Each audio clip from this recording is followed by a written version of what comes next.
গত ডিসেম্বরের 2 তারিখে সবান্ধবে বেরিয়ে পড়েছিলাম নেপালের উদ্দেশ্যে। বিকেলে ধর্মতলা থেকে আলিপুর ডিপোগামী এনবিএসটিসির একটি বাসে আমরা পৌঁছে যাই এনজিপি। পথে আমরা এখন এসে গেছি কৃষ্ণনগরে। সেই বিখ্যাত মিষ্টান্ন ভাণ্ডার দেখা যাচ্ছে। সেই মিষ্টান্ন ভাণ্ডারে প্রচুর পরিমাণে মিষ্টি। এই সমস্ত মিষ্টির স্বাদ গ্রহণ করতে করতেই সবাইয়ের মতো আমরাও সেদিনকে আমাদের যাত্রার শুভারম্ভ করেছিলাম। কৃষ্ণনগর বিখ্যাত সেই সরপুরিয়া, সরভাজা, ছানা ভাজা এসব না খেলে যেন উত্তরবঙ্গ সফরের যাত্রাটুকু কোনোভাবেই সফল হয় না, তেমনটাই যেন মনে হয়। তাই সমস্ত যাত্রীদের মতো আমরাও সুন্দর সুন্দর মিষ্টির রকমারি স্বাদ নিয়ে আমাদের যাত্রা আরম্ভ করেছিলাম।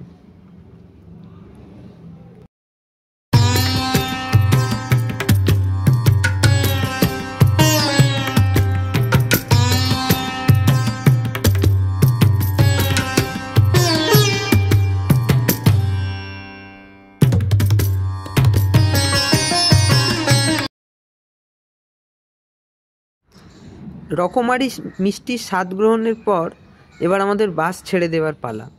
দেখা হচ্ছে একদম সকালে এনজিপির পথে। এখন ঘড়িতে বাজে ভোর 6টা। আমরা বাগডোগরা এসে পৌঁছে গেছি। বাগডোগরা থেকে একটি ছোট গাড়ি নিয়ে আমরা সরাসরি সকালবেলা 7:20-25 মধ্যেই পৌঁছে গেছিলাম কাঁকড়াভিটা, যা হচ্ছে আমাদের নেপালের মুখ্য প্রবেশদ্বার। যেহেতু আমরা উত্তরবঙ্গ হয়ে গেছিলাম, তাই আমরা কাঁকড়ভিটা বা কাঁকড়াভিটা থেকে আমাদের যাত্রা শুরু করেছিলাম। এখানে আপনারা চাইলে বাস, ট্যাক্সি এবং রিজার্ভ গাড়ি করে আপনাদের মন চাওয়া যে কোনো ডেস্টিনেশনে পৌঁছে যেতে পারেন। এখানে প্রথম কাজ হলো আমাদের কারেন্সি চেঞ্জ করা। কারেন্সি চেঞ্জ করে আমরা আবার আমাদের ইন্ডিয়ান রুপিস ওদের কাছে জমা দিলে ওদের নেপালি টাকা আমরা পাবো এবং সেই মানি এক্সচেঞ্জ নিয়ে আমরা আমাদের পূর্ণ যাত্রা করতে পারি। আপনারা যদি মানি এক্সচেঞ্জ নাও করাতে চান, সেক্ষেত্রে আপনারা ইন্ডিয়ান টাকা ব্যবহার করতে পারেন। তবে পোকরা বা অন্যান্য দুর্গম জায়গায় কিন্তু মানি এক্সচেঞ্জের একটু প্রবলেম হবে। মূলত সকালবেলা 4টে থেকে 7টার মধ্যেই সমস্ত বাস যেহেতু ছেড়ে বেরিয়ে যায়, বা বাসের টিকিট যদি না পান, তাহলে আপনারা দুপুরের থেকে যে সমস্ত বাস বা গাড়ি আছে তাতে যেতে পারেন। এই মুহূর্তে আমরা যেহেতু বিকেলের বাসে যাব, তাই আমরা এখন কাঁকড়াভিটার যে মার্কেট আছে সেই মার্কেটটা ঘুরে দেখছি। এখানে রকমারি জিনিসপত্র রয়েছে। যারা প্রথমবার এই রকমের জিনিস দেখবেন, তারা একবারে যাত্রার শুরুতেই হয়তো সমস্ত ফান্ড খতম করে ফেলবেন, এত সুন্দর সুন্দর জিনিস। এবার এখানে প্রত্যেকটি জিনিস কিন্তু বিদেশ থেকে আনানো। কোনোটি থাইল্যান্ডের, কোনোটি ইন্দোনেশিয়া, কোনোটি চায়না বা অন্যান্য। এখানে যে সমস্ত যন্ত্রপাতিগুলি দেখা যাচ্ছে, এগুলি হলো নেপালের প্রাচীন ঘরানার সমস্ত বাদ্যযন্ত্র। এই সমস্ত বাদ্যযন্ত্রগুলি মূলত মনেস্ট্রি বা অন্যান্য ধর্মীয় জায়গাতে বাজে। এছাড়াও পেয়ে যাবেন প্রচুর পরিমাণে খুপড়ি এবং বাকু। এই খুকড়িগুলো কিন্তু মূলত এদের ধর্মীয় কাজে ব্যবহার করা হয়, যেমন বিয়েতে বর বিয়ে করতে যাওয়ার সময় এই খুকড়িগুলো ব্যবহার করে থাকে। এছাড়াও ঘরের সৌন্দর্য বৃদ্ধিতেও আপনারা এগুলো কিনে নিয়ে যেতে পারেন। কাঁকড়াভিটা মার্কেটে প্রচুর পরিমাণে জামা কাপড়ের দোকান রয়েছে। হরেক রকম জামা কাপড়ের দোকান। আপনাদের দরাদরি করে সে সমস্ত জিনিসগুলি কিনে নিতে হবে, নইলে কিন্তু দামটা বেশি পড়বে।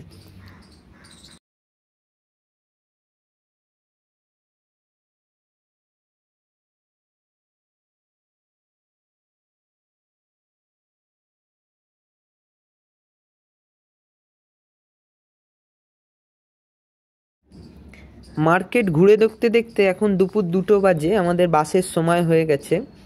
এই যে এই বাসটিতে করেই আমরা আজকে কাঁকড়াভিটা থেকে পোকরা অবধি যাব। পোকরার অনাবিল সৌন্দর্যকে উপভোগ করব বলে আমরা অত্যন্ত উৎসাহিত, এবং এখানকার বাস পরিষেবা অত্যন্ত ভালো। ন্যূনতম 1200 থেকে 1400 টাকায় আপনারা এই ধরনের লাক্সারি বাসের টিকিট পেয়ে যাবেন। আসুন বাসের ভেতরটা আমরা ঘুরে দেখাই। এখানে আমাদের 60 to 70% পুশব্যাক সিট পেয়ে যাচ্ছেন, এবং এর সাথে যেহেতু পুরো এসি বাস, তাই এরা একটা করে ব্ল্যাঙ্কেট দিচ্ছে, এবং সোফার সিটগুলোও অত্যন্ত ভালো। আপনারা 60 to 70% পুশব্যাকভাবে আপনারা খুব আরাম করে যেতে পারেন। এখানে 2টো কেবিন আছে, চাইলে আপনারা কেবিনও ভাড়া করে যেতে পারেন।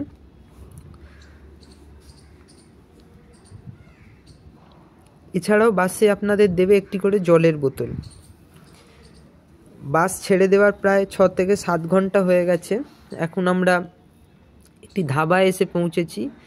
দিদি ব্যানি হোটেল বলে একটি নেপালি রেস্তোরাঁ। মূলত অন্যান্য জায়গায় ধাবাতে যে ধরনের খাবার পাওয়া যায় এখানে কিন্তু সেটা হয় না। এখানে প্রায় অল টাইমই ভাত এবং নেপালি কুইজিনগুলোই পাওয়া যায়, যেমন ভাত থাকে, তার সাথে শাক থাকে, মাংস এবং ডিম আপনারা পেতে পারেন। মূলত ইন্ডিয়ান মানিতে আপনি যাই নিন 120 টাকার নিচে এই সমস্ত দোকানে কিছুই পাওয়া যায় না। খেয়ে দিয়ে একটা সুন্দর ঘুম দিয়ে এখন বাজে ভোর 5টা। আমরা পোখরার প্রায় অনেকটাই কাছে এসে পৌঁছেছি। আকাশের অবস্থা একটু ভার হয়ে রয়েছে, প্রচুর পরিমাণে কুয়াশা।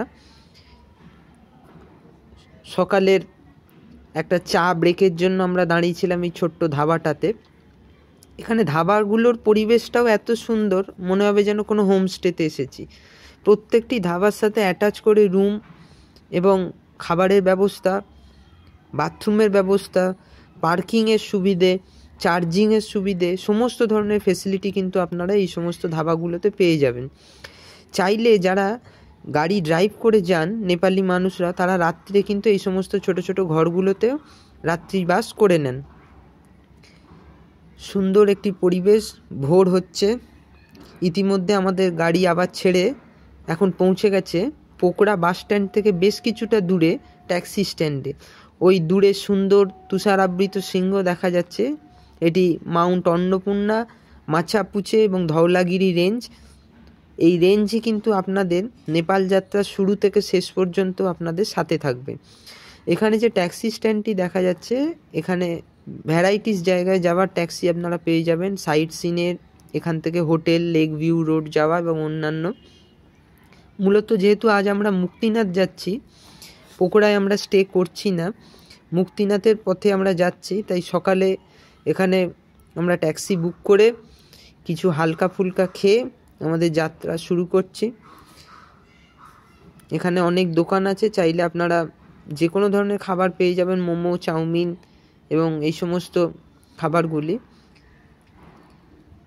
যাত্রাপথে শুরু থেকেই কিন্তু অন্নপূর্ণা আমাদের সাথে যাত্রা করছে।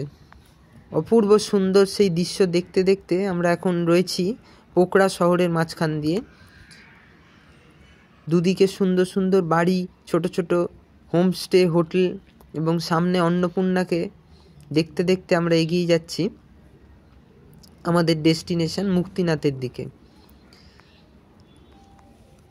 এই ছোট্ট ভিডিওর মাধ্যমে আমি পুরো রাস্তাটারই ভিডিওটা আপনাদের সাথে শেয়ার করব, কারণ আমি চাই অনেকেই গাড়ি ড্রাইভিং করে যেতে বা গাড়ি করে এতটা পথ যেতে অনেকটা দ্বিধাদ্বন্দ্বে পড়েন যে পারবেন কি পারবেন না।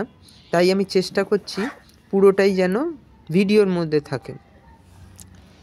বেশ কিছুক্ষণ যাবার পরে এখন আমরা একটি নাম না জানা জায়গায় এসে পৌঁছেছি।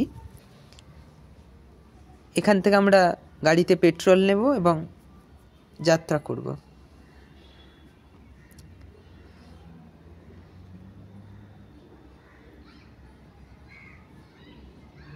সুন্দর নিরিবিলি পরিবেশে পাহাড়ের অত্যন্ত সুন্দর দৃশ্য দেখতে দেখতে আমরা এখন পৌঁছে গেছি সেই চির আকাঙ্ক্ষিত কালীগণ্ডকী নদী, যা দেখা আমার অনেক দিনেরই ইচ্ছে ছিল। সেই স্বপ্ন আজ বাস্তবায়িত হলো।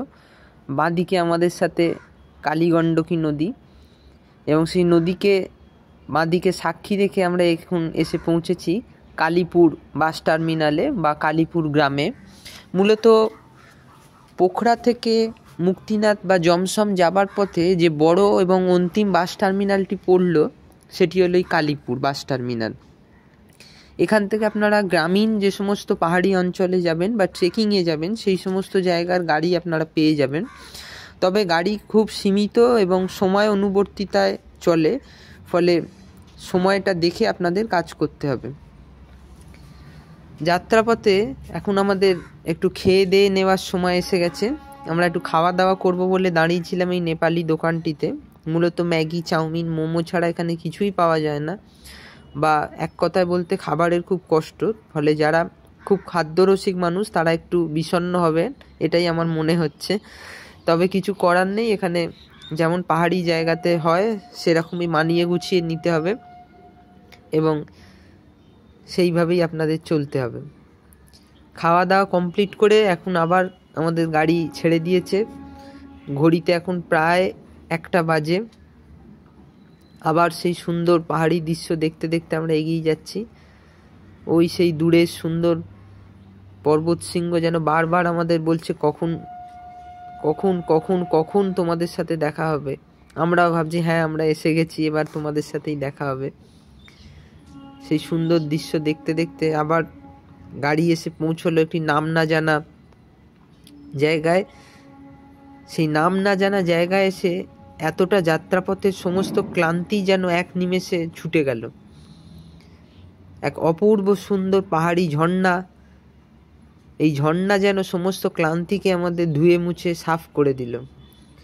কোন পাহাড়ের উপর থেকে নেমে আসছে, কি সুন্দরভাবেই না সে প্রবাহিত হয়ে চলে যাচ্ছে। এই দৃশ্য দেখতে আমাদের মতো আরও যাত্রীরাও কিন্তু দাঁড়িয়ে দেখছে এবং ছবি তুলছে। মূলত এখনও কিন্তু মুক্তিনাথ যাত্রা হিসেবেই গণ্য করা হয়। মুক্তিনাথ এখনও সেভাবে ট্যুরিস্ট স্পট হিসেবে গজিয়ে ওঠেনি। ফলে যারা মুক্তিনাথ যাবেন তারা আগে থেকেই একটু সেইভাবে ডিসিশান নিয়ে যাবেন। এখানে আমাদের পারমিট করা হলো, পুলিশ চেক পয়েন্ট এটি, এবং পারমিট করার পরে গাড়ি আবার এগিয়ে চলছে নাম না জানা গ্রামগুলোর মাঝখান দিয়ে। অপূর্ব সুন্দর দৃশ্য। এই দৃশ্য আমি ভিডিওতে বলে আপনাদের বোঝাতে পারবো না। স্বচক্ষে যারা এই দৃশ্য দেখেছেন বা উপভোগ করেছেন বা পাহাড়কে ভালোবাসেন সেই সমস্ত মানুষের কাছে এই দৃশ্য কিন্তু খুব পরিচিত দৃশ্য। তবে যারা প্রথমবার এইভাবে দেখবেন তারা কিন্তু মানে কল্পনার বাইরে, এতটাই সুন্দর লাগবে। প্রচুর নতুন নতুন হোটেল হচ্ছে। এই যে আমাদের ড্রাইভার দাদা, যার সান্নিধ্য না হলে হয়তো আমরা এরকম সুন্দর যাত্রা কখনোই করতে পারতাম না। সে ড্রাইভার দাদা কিন্তু আমাদের প্রত্যেকটা জিনিস বুঝিয়ে দিচ্ছে। এই জায়গাটি পুরো অবিকল লে শহরের কাছাকাছি আমরা যে সমস্ত ভ্যালিগুলো দেখতে পাই সেরকম ভ্যালিগুলোর মতনই সুন্দর। এটি একটি পার্বত্য উপত্যকা যেখানে নদী এবং আরেকটি পাহাড়ের শেষ, মানে নদীটাও বাঁদিকে শেষ হচ্ছে দিয়ে খাদের দিকে চলে যাচ্ছে এবং পাহাড়ের আর একটা অংশ স্টার্ট হচ্ছে। এবং এই উপত্যকা কিন্তু বর্ষাকালে অত্যন্ত ভয়ঙ্কর অবস্থায় থাকে, পুরো জলে একবারে ভরে যায়, রাস্তার অবস্থা খুব খারাপ হয়ে যায়। এখন আমরা জমসমে এসে গেছি।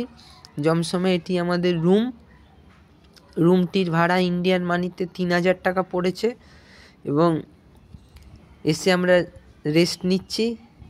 জানলার পর্দা সরাতেই এরকম সুন্দর দৃশ্য কিন্তু আপনাদের চোখের সামনে ভেসে উঠবে। পুরো ক্লান্তি কিন্তু শরীর থেকে এক নিমেষে চলে যাবে। পুরো শহরটা লে শহরের মতো সুন্দর সাজানো, আর সামনেই দেখা যাচ্ছে আমাদের জমসম এয়ারপোর্ট, অত্যন্ত সুন্দর। ঘরের সাথে আমাদের অ্যাটাচ বাথরুমও রয়েছে। এই যে বাথরুম দেখা যাচ্ছে, সমস্ত কিছু এখানে রয়েছে। গরম জলের ব্যবস্থাও রয়েছে। গরম জল আপনাদের টাইমের মধ্যে চলে আসবে। ইংলিশ কোমোড রয়েছে, যাদের কোমরের অসুবিধা তাদের কোনো প্রবলেমের ব্যবস্থাই নেই। খুব সুন্দর। চলুন আপনাদের এবার ঘুরিয়ে নিয়ে আসি কিচেন সাইডটা। প্রত্যেকটা পাহাড়ি জায়গার মতো এখানের কিচেন সেট কিন্তু খুব সুন্দরভাবে সাজানো, খুব সুন্দর ডেকোরেশন করা এদের খাবার জায়গাটি এবং সিটিং এরিয়াটি। পাহাড়ি হোমস্টেগুলোর মূল ব্যবস্থা কিন্তু এদের সিটিং জায়গাটিতেই থাকে। এই যে একটি আমাদের হট চেম্বার করা রয়েছে, এখানে হাত ফাত সেঁকার জন্য খুব সুন্দর পুরো কাঁচ দিয়ে সাজানো আমাদের এই হোমস্টের বসার জায়গাটা। বন্ধু বান্ধব পরিজনের সাথে কিছুটা সময় কাটাবার জন্য এই জায়গাটা খুবই ভালো লাগবে আপনাদের। এখন বাজে ভোর 5টা। আমরা জমসমের হোটেল থেকে বেরিয়ে পড়েছি, যাচ্ছি মুক্তিনাথের দিকে। আসুন আমাদের সাথে মুক্তিনাথের পথে পথে আমরা এগিয়ে যাই।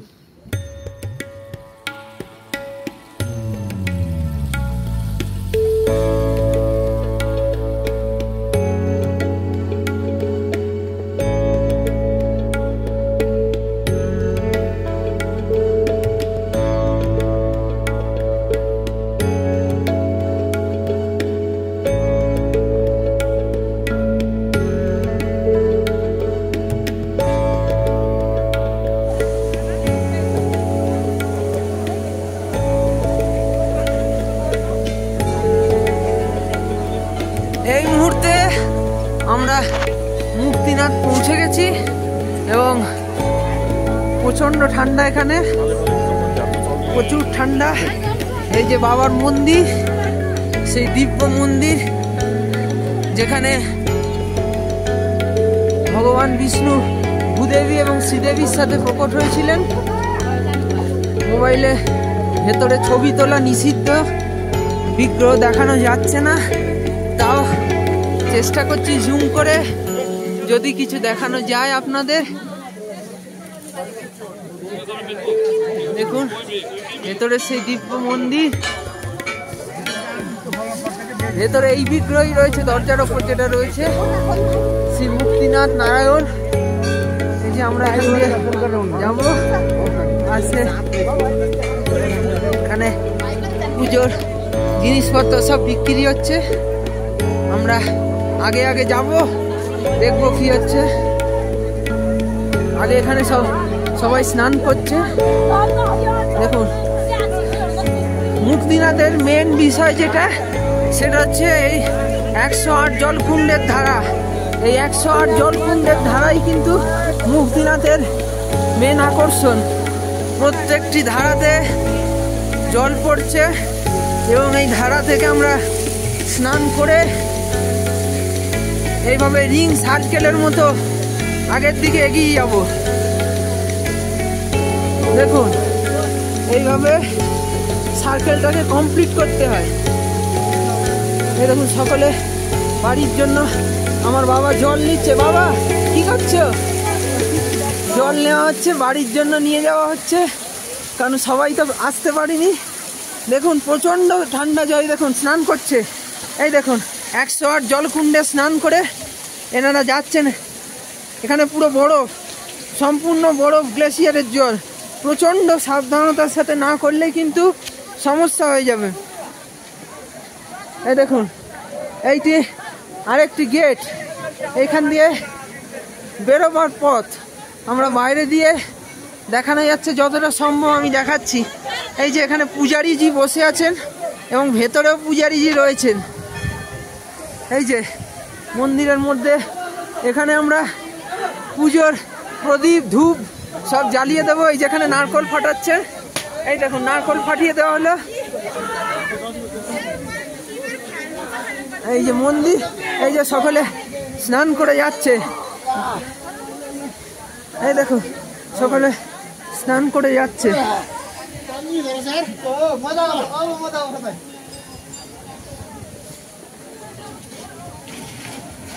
এতটাই ঠান্ডা যেখানে ফোন গোপ্রো কিছু হাতে ধরা যাচ্ছে না, প্রচুর ঠান্ডা।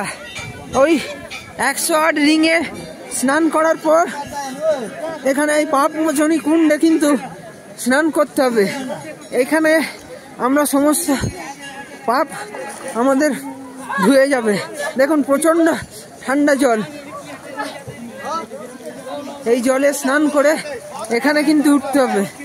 এরপর এই পুণ্যকুণ্ডে স্নান এবং বস্ত্র পরিধান করে তবেই কিন্তু মুক্তিনাথে পুজো দেওয়ার বিধান।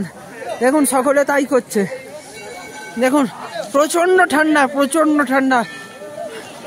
শূন্যর তলায় রয়েছে মাইনাসে টেম্পারেচার। ওই দূরের সমস্ত পাহাড় দেখছেন পুরো বরফ পড়তেও শুরু করে দিয়েছে। দেখুন প্রচুর ঠান্ডা। এখানে সমস্ত ব্যাগপত্র রেখে সবাই বসে রয়েছে। এইখানে রেস্কিউ সেন্টারের মতো একটি করা আছে, সকলে জামা কাপড় ছাড়ছে। ভিডিওটি দেখতে থাকুন।